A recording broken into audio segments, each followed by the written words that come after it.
Bonsoir à toutes et à tous. Il est 18h30 sur Aloula, c'est l'heure du journal. C'est la première édition d'information de la soirée. Nous vous proposons à présent les principaux titres.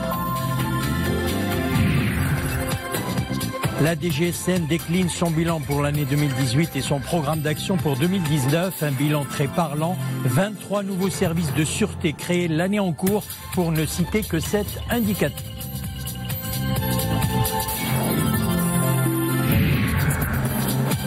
Au Maroc, 1200 cas de cancer sont diagnostiqués chaque année chez les enfants âgés d'à peine 10 ans. Zineb est atteinte de leucémie. Elle fait montre d'un immense courage. Notre équipe est allée à son chevet à l'hôpital. Cela à Rabat. Page culturelle, nous irons à la galerie Charte à Casablanca où expose l'artiste Yassine Belbzioui, un artiste prolifique, un artiste plasticien pluridisciplinaire, plongé dans un univers énigmatique peuplé de personnages masqués. Nous découvrirons cela en fin de journal. La DGSN décline son bilan pour l'année 2018 et son programme d'action pour 2019. Un bilan très parlant. 23 nouveaux services de sûreté créés l'année en cours pour ne citer que cet indicateur. Au cours de l'année que nous quittons, la DGSN a entrepris de renforcer sa gestion administrative, la formation des policiers, la rationalisation de ses dépenses et l'instauration des mécanismes de moralisation et l'ouverture sur son environnement. Le tout au service de la sécurité des citoyennes et des citoyens. Mohamed Etleshkar. Le bilan des GSN 2018, c'est d'abord cette orientation palpable de renforcement des services de sûreté de proximité et d'accompagnement de l'expansion territoriale des zones d'habitation et du nouveau pôles urbains. Première concrétisation sur le terrain en cette année 2018, la création de pas moins de 23 nouveaux services de sûreté. Il s'agit du nouveau district de police dans le périmètre du pôle urbain Rahma à Casablanca, des commissariats de police dans la municipalité d'El Marsa Al-Ayoun et à Qaryat Bouahmed et Taoulet, 11 arrondissements de police à Casablanca, Salé, Fès, Tantane et Taounet, 3 services des accidents de la circulation à Rabat, Al-Hajb et Safi, ainsi que 5 brigades pour la protection des sites sensibles, outre une brigade pour le maintien de l'ordre à Mzouren. Autre action en cette année 2018, l'accompagnement également de l'expansion urbanistique et démographique dans certaines grandes agglomérations.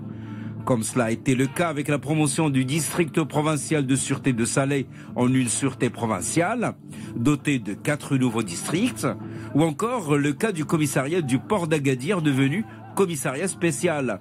En plus de la restructuration des brigades d'intervention rapide de Kenitra, Gulmim, Tantan, Smarad Dakhla et Sidi Ifni en les transformant en brigades mobiles de maintien de l'ordre et en renforçant leurs ressources humaines ainsi qu'en les dotant des moyens et équipements nécessaires. Certains services de la Sûreté nationale ont été également adaptés avec le nouveau découpage administratif à travers l'annexion du district de police de Khribga et les commissariats qui en relèvent à Ouadzem et Bjad, ainsi que le commissariat de police de Mrirt, à la préfecture de police de Bnimlel. Et autre exemple, l'annexion du commissariat de police de Gersif dans la préfecture de police d'Oujda et celle du district de police de Tata à la préfecture de police d'Agadir, ainsi que du district de police de Sidi Ifni à la préfecture de police de l'Ayoun. L'année 2018 a été également celle de l'ancrage du processus de généralisation des salles de commandement et de coordination des unités mobiles de la police de secours dans les villes de Rabat, Salé, Temara et Mrakch. Un dispositif en phase d'expérimentation à Fès et à Tanger. Cette opération a porté le nombre des appels de secours reçus à près de 128 000, engendrant plus de 67 500 interventions policières sur la voie publique et dans les lieux fermés, notamment des domiciles et des dépôts. Pendant ce temps, les autres commandements qui utilisent toujours le système des salles de télécommunication ont reçu plus d'1 600 000 appels téléphoniques qui ont conduit à plus de 678 000 interventions sécuritaires. Côté infrastructure, Les travaux de construction du nouveau siège de la DGSN se poursuivent toujours. Le nouveau siège de la préfecture de police de Meknès sera inauguré début 2019. De nouveaux centres de formation de la police seront bientôt ouverts à Lyon et à Fès. Tout comme la DGSN travaille à la création d'une unité de formation de la police des frontières au sein de l'Institut royal de la police à Kénitra, avec le renforcement du quota des femmes chargées du contrôle aux postes frontières du royaume, en plus de la mise sur pied d'unités régionales, des techniciens du déminage au niveau de tous les commandements et la généralisation des unités anti-émeutes aux différents groupements mobiles de maintien de l'ordre, ainsi que le renforcement de l'approche de communication, à travers notamment l'organisation de la 3e édition des Journées Portes Ouvertes de la Sûreté Nationale à Tanger et la consolidation des missions d'information sécuritaire concernant tous les aspects liés à l'action policière. Le projet de loi 44-18 relatif au service militaire est examiné pour vote en ce moment même par la Chambre des représentants réunie en séance plénière. Le projet devrait entrer en vigueur une fois adopté dès l'année prochaine et devrait concerner dans sa phase de lancement donc la première année un total de 10 000 jeunes citoyens et citoyens. Plus tôt dans la journée, la commission parlementaire de justice, de législation et des droits de l'homme au niveau de cette Chambre des représentants avait voté pour ce projet de loi. L'initiative nationale de développement humain est dans sa 3e phase, intervenant lors d'une rencontre régionale sur la 3e phase de l'INDH 2019-2023, lancée en septembre dernier par Sa Majesté le Roi. Le wali chargé de la coordination de l'INDH, Mohamed Derdouri, a appelé à une mobilisation tout azimut pour mettre en œuvre les programmes de cette 3e phase qui repose sur une nouvelle approche inspirée de hautes orientations royales et qui se focalisera à travers une implication majeure des associations sur la consolidation de ces acquis et la réorientation de ces programmes pour la promotion du capital humain, le soutien des catégories dans une situation difficile et le lancement d'une nouvelle génération d'initiatives génératrices de revenus et d'emplois. Page économie, le pouvoir d'achat des ménages en amélioration de 2,7 points en 2017. Le HCP indique également que le revenu disponible des ménages a atteint 19 917 dirhams en 2007 au lieu de 19 309 dirhams en 2016, enregistrant ainsi une hausse de 3,1%. Page médicale à présent au Maroc, nous le disions en titre, environ 1200 cas de cancer sont diagnostiqués chaque année chez les enfants. Le plus répandu reste la leucémie. Zineb en est atteinte, cela fait 5 mois qu'elle a découvert sa maladie. Âgée d'à peine 10 ans, elle fait montre d'un immense courage pour vaincre ce combat, une belle leçon de vie. Abdelhamid Jebran et Abdel Fattah Swin sont allés à son chevet au centre d'hématologie et d'oncologie pédiatrique de Rabat, Nissel Naouzdar. Pour Zineb, pas question de se laisser consumer par la maladie. Du haut de son 10e printemps, elle défie sa leucémie avec un courage exemplaire et une foi à faire pâlir ses aînés.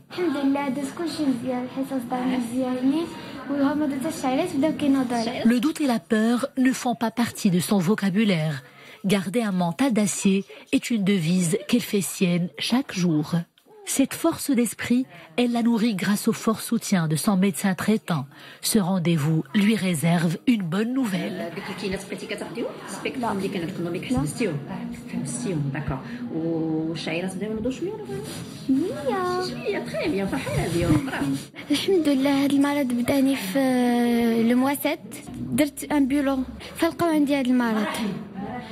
Ma leucémie a été diagnostiquée en juillet dernier. Je l'ai découverte suite à un simple contrôle de routine. Mon état de santé s'est nettement amélioré depuis. Les nouvelles analyses le confirment aujourd'hui et j'en suis rassurée. يعني بدا كيمشي مني هذا المرض كل ما كندير تحليله كتخرج احسن من التحليله الاخرى كنا متفقين على واحد الحاجه حتى الا ضاع العام فانت ما كتعتبريش سقطتي اذا كي نجحتي حاجه اخرين داكور. Les signes de la leucémie chez l'enfant apparaissent souvent brutalement et sans signe avant-coureur, d'où l'importance du diagnostic précoce, car avec la chimiothérapie, il y a de fortes chances que l'enfant guérisse. Le traitement essentiel de la leucémie, c'est la chimiothérapie. La chimiothérapie, c'est des traitements qui peuvent être administrés par voie orale ou par voie injectable ou par voie veineuse ou des petites injections sous-cutanées ou en intramusculaire. Ce qui est essentiel à savoir pour les parents, c'est que c'est important surtout de respecter leur rendez-vous, de respecter les prises médicamenteuses, surtout pour les traitements qui sont pris par voie orale. Comblé par l'amour des siens, Zineb est convaincu que son inaltérable joie de vivre finira par avoir raison de sa maladie. Son message aux personnes atteintes de cancer est une belle leçon d'espoir.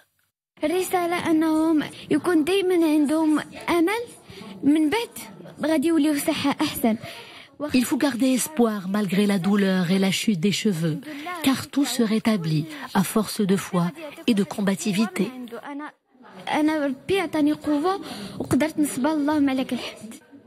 Au Maroc, les cancers pédiatriques touchent 1200 à 1300 enfants chaque année. Le plus fréquent demeure le cancer du sang. À présent, ce nouvel accident de la circulation survenu hier sur la route nationale numéro 13 reliant Azro al-Hajeb. Il s'agit d'une collision entre 3 véhicules légers, bilan 3 blessés. L'accident serait dû à l'excès de vitesse. Les personnes blessées ont été immédiatement transférées à l'hôpital provincial 20 août d'Azro pour recevoir les soins nécessaires. Écoutons Dr Yasmine Sarrouchni, elle est médecin urgentiste de l'hôpital. Aujourd'hui, à 19h30, nous avons reçu aux urgences de l'hôpital 3 blessés dû à un accident de voiture entre Azro et el-Hajeb. Heureusement, ce sont des blessés légers. Après avoir fait les radios nécessaires, exploratrices et les examens, ça s'est avéré que ce sont des blessés légers et que nous allons quand même garder sous surveillance pour voir l'évolution. Et puis justement, sachez que le non-respect de la priorité, l'excès de vitesse, le non-respect du stop, le non-respect des feux de signalisation, ce sont les principales causes des accidents de la circulation en périmètre urbain durant la semaine allant du 17 au 23 décembre 2018, semaine qui a enregistré 1471 accidents de la circulation causant la mort de 32 personnes. La DGSN précise également que 1887 personnes ont été blessées, dont 78 grièvement. On passe à présent à l'actualité internationale. Syrie, les rebelles pro-Ankara consolident leur position près de Minjeb. Les factions pro-turques étoffent leur position et massent des renforts sur la ligne de démarcation qui sépare les territoires tenus par les deux camps. Ankara a massé également des renforts à la frontière, dépêchant chars et blindés dans le nord syrien tout près de la ville qui accueille des troupes américaines où, selon la Turquie, des forces kurdes sont toujours stationnées. Les YPG assurent avoir quitté Minjeb, mais Ankara n'a cessé d'affirmer que le retrait n'a pas eu lieu. Première réunion de mise en œuvre de l'accord prévoyant une trêve durable entre gouvernement et rebelles yéménites. Elle s'est ouverte aujourd'hui à Hodeïda sous l'égide de l'ONU. La réunion se tient sur fond de reprise des affrontements entre les deux parties à Hodeïda en dépit du cessez-le-feu entré en vigueur le 18 décembre. Des échanges de tirs ont opposé des rebelles houthis qui contrôlent de vastes pans du Yémen dont la capitale Sanaa et le port de Hodeïda et les forces gouvernementales. Des bruits d'artillerie lourde étaient entendus dans l'est de la ville. Et puis en Indonésie, le bilan se chiffre à plus de 400 morts. L'Indonésie touchée, rappelons-le, par le tsunami volcanique qui a frappé soudainement samedi soir les rives du détroit de la Sonde entre les îles de Sumatra et de Java. Gênés par des pluies diluviennes, les secours indonésiens peinaient ce mercredi à récupérer des habitants pris au piège sur des îles perdues et atteindre les villages les plus reculés. Les autorités ont demandé aux habitants de rester loin des côtes car le volcan Anak Krakatoa, l'enfant du légendaire Krakatoa, continue de gronder dans le détroit de la Sonde. L'Indonésie se trouve sur la ceinture de feu du Pacifique, une zone de forte activité sismique et d'éruption volcanique. Elle compte 127 volcans actifs. On passe à présent à notre page culturelle de cette édition. Artiste prolifique, il a su s'imposer au fil des années, ou imposer au fil des années son univers énigmatique peuplé de personnages masqués. Yassine Bellebzioui est un artiste plasticien pluridisciplinaire, formé à l'école des Beaux-Arts de Casablanca et de Bordeaux. Ses œuvres ont intégré plusieurs collections privées et publiques au Maroc. Yassine Bellebzioui expose à la galerie Charte à Casablanca. Immersion dans l'univers de l'artiste avec Dominique Orlando. Voilà un artiste en parfaite adéquation avec ses propres œuvres. Bien installé dans son monde, M. Bellebzioui intrigue quand on vient à la rencontre de son univers. D'abord, c'est une atmosphère qui est due essentiellement par la technique qui est utilisée. C'est de la peinture à l'huile sur de la toile de lin. C'est une peinture assez rare et qui donne un rendu effectivement un peu clair-obscur et qui tombe assez bien avec les thématiques que choisit Yassine Bellebzioui, parce que c'est un garçon qui travaille un petit peu sur des thématiques un peu de l'absurde ou de l'incompréhension. Donc il met toujours des personnages dans des situations un petit peu de danger, mais avec de l'humour en même temps. Donc ça crée une espèce de chaud-froid, on va dire, ou une espèce d'ambiance, on va dire, attirante et repoussante, qui fait qu'on ne peut pas rester insensible à son travail.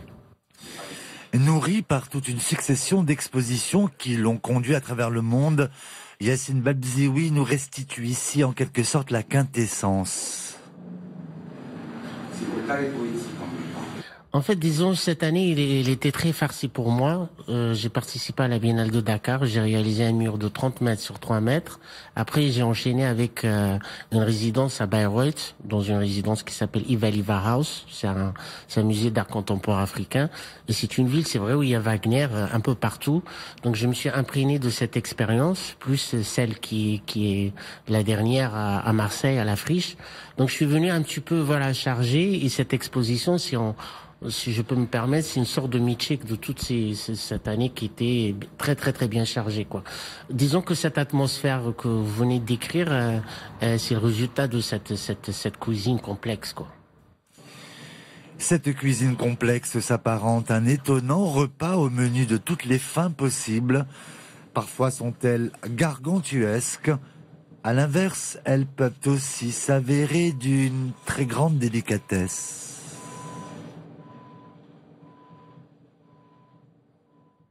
Et à présent, on referme notre édition avec ces images venues de Thaïlande à quelques jours du Nouvel An. La magie des lumières, vous allez le voir, donne le ton à l'approche du réveillon. Tout brille de mille feux. Je vous laisse regarder ou plutôt admirer.